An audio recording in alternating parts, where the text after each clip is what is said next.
दोस्तों नमस्कार। दोस्तों आज का विषय है कि जब आप किसी सिविल मामले में स्टे आपको मिल जाता है, आप मौके का मुआयना करा देते हैं। कोई अधिकारी जाकर के अमीन दीवानी या अधिवक्ता कमिश्नर मौके की एक रिपोर्ट कोर्ट में सबमिट कर देते हैं और स्टे आपको मिल जाता है और मुकदमा चलने लगता है। तो ज्यादातर मामलों में जिन व्यक्तियों को स्टे प्राप्त हो जाता है वो बिल्कुल सुस्त हो जाते हैं। वो आगे मुकदमे में ऐसा कोई साक्ष्य नहीं लाते जिससे उनके पक्ष में जजमेंट हो सके।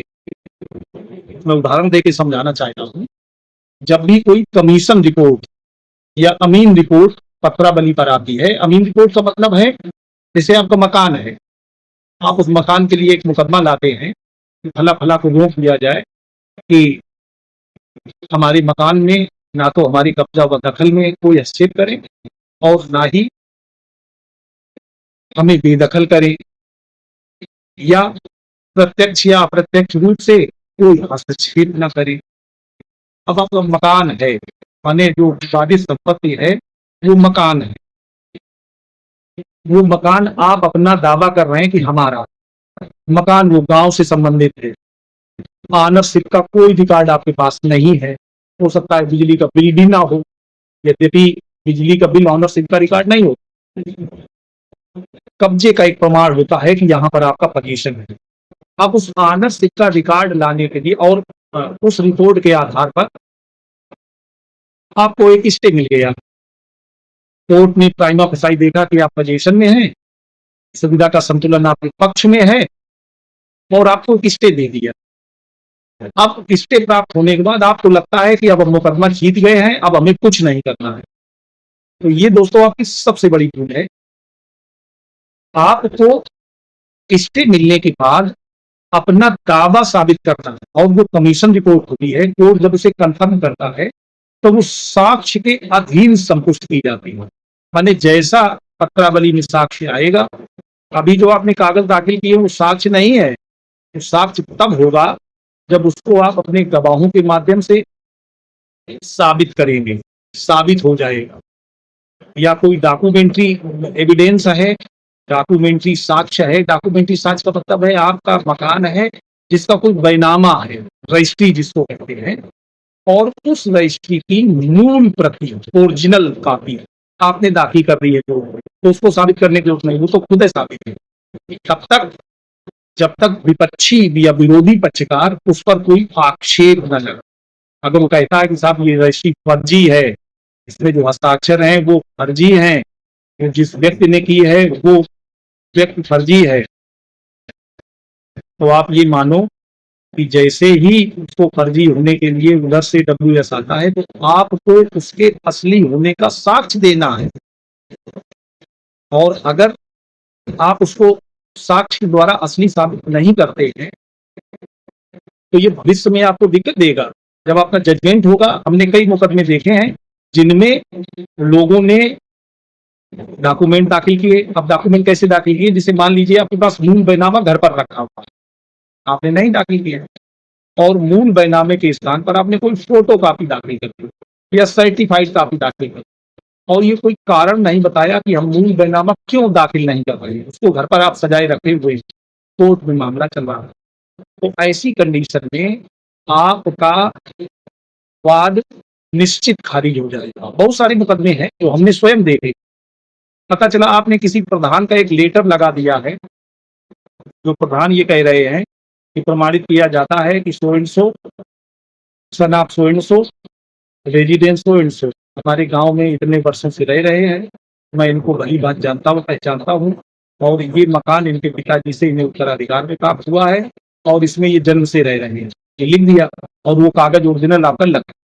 लेकिन आपने अपने साक्ष्य देते समय, क्योंकि जल्दी होती है ना, ज्यादातर लोगों को जल्दी होती है, लोग कहते भी हैं कि जितनी जल्दी मुकदमा निपट जाए, लोग शुरुआत ही में पूछते हैं 6 महीने में हो जाएगा।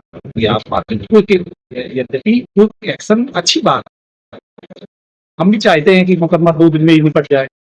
नियम तो ये होना चाहिए कि कुर्सी में तो बैठा हुआ व्यक्ति वहीं आपका जजमेंट कर दे, सब बच्चों को बुलावे ठीक है, मकान में ये कागज हैं, वो हैं, और आपके जैसे ही ऑर्डर खिलाफ होगा तो आप कहेंगे साहब हमें समय नहीं दिया गया और हमें टाइम अगर मिलता तो हम ये बात साबित कर देते। तब आप नहीं कहेंगे कि बहुत जल्दी हो गया, बहुत अच्छा। और अगर आप जीत जाते हैं तो आप कहेंगे बहुत अच्छा, 2 दिन में हो गया। दोनों पक्षों को देखिए, अगर आप विरोध में हैं और 2 दिन में जजमेंट हो जाता है तो आपको महसूस होगा कि ये गलत है। इसलिए कोई साक्ष्य छोड़िए नहीं। जो साक्ष्य आप छोड़ देंगे, बाद में वही साक्ष्य देने के लिए आपको वर्षों लगेंगे और समय और पैसा दोनों बर्बाद होंगे। यद्यपि प्रोविजंस ऐसे आ गए हैं कि आप बाद में भी साक्ष्य दे सकते हैं, लेकिन वही साक्ष्य आपको बहुत महंगा पड़ेगा और टाइम आपका जाएगा। और इन्हीं कारणों से, चूंकि पहले जो आपने जल्दी मचाई थी, उसका रिजल्ट है कि इतने कोर्ट में केसेस पेंडिंग हैं और वो इन्हीं बातों पर, जैसे मूल बात है, शुरू में आपने उस पर ध्यान ही नहीं दिया। ज्यादातर मुकदमे हमारे पास ऐसे ही आते हैं, लोग दोष देते हैं वकील साहब को, जज साहब को, कोर्ट की पूरी प्रोसीजर को। उन्होंने जल्दी जल्दी में बिना साक्ष्य दिए जजमेंट करा दिया। अब बाद में लिए घूम रहे हैं कि साहब हमारे पास तो ये कागज है, ये गवाह है, ये मौके पर ऐसा है, इसमें ये लिख गया।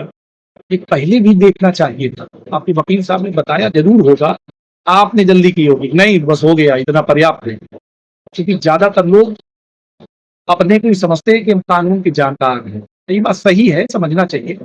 आपने कहीं से कोई जानकारी कर ली है, लेकिन एविडेंस एक्ट है, सीपीसी है, जिसमें प्रोसीजर दिया हुआ है किन चीजों से आपकी बात कोर्ट में साबित हो। अब साबित होने के लिए एविडेंस एक्ट में प्राथमिक साक्ष्य और द्वितीयक साक्ष्य दिए हुए हैं। प्राथमिक साक्ष्य का मतलब है साक्ष्य हमेशा प्राथमिक ही दिया जाएगा। जैसे किसी व्यक्ति ने आपको उस मकान में रहते देखा है तो उसी व्यक्ति को आप लाइए। ऐसे व्यक्ति को ना लाइए जो ये कहे कि हमारे पिताजी ने बताया था कि ये वहां रहते थे, तो बताया था ना पिताजी ने, आपने देखा, सामने देखने वाले को लाइए। जो भी आप डॉक्यूमेंट दाखिल करिए सिविल कोर्ट में, फेहरिस्त पर करिए, जिसको सूची पत्र कहते हैं, और मूल दस्तावेज दाखिल करिए, जिस पर एक नंबर पड़ेगा। और अगर मूल किसी कारण से नहीं है तो कोर्ट में एक एप्लीकेशन दे करके ये ऑर्डर करा लीजिएगा कि मूल के स्थान पर हम ये सर्टिफाइड कॉपी या आरटीआई से प्राप्त कॉपी या जो भी कॉपी आप दाखिल कर रहे हैं, ये दाखिल कर रहे हैं, मूल हो गया है या नष्ट हो गया है या हमारे पास सुरक्षित है। जब भी न्यायालय द्वारा मंगाया जाएगा तो हम इसको प्रोड्यूस कर देंगे, तो एक अलग बात है। लेकिन लोग करते फोटो कॉपी लगा दें, ओरिजिनल अपने घर पे रखें। तो ऐसे मामलों में इनके खिलाफ जजमेंट आ जाता है, बाद में बहुत पछताते हैं। दोस्तों, आज यही जानकारी देने का प्रयास किया। मैं ज्यादातर प्रयास करता हूं कि लोगों का काम बने। अगर वास्तव में वो विक्टिम है या पीड़ित है या सताए हुए हैं तो उनको न्यायालय से बेनिफिट मिले, उनके पक्ष में जजमेंट आए। और अगर वीडियो अच्छा लगा हो तो वीडियो को लाइक जरूर करें, शेयर करें, और दोस्तों को भी शेयर करें। अगर चैनल पर नए हैं तो चैनल को सब्सक्राइब करें।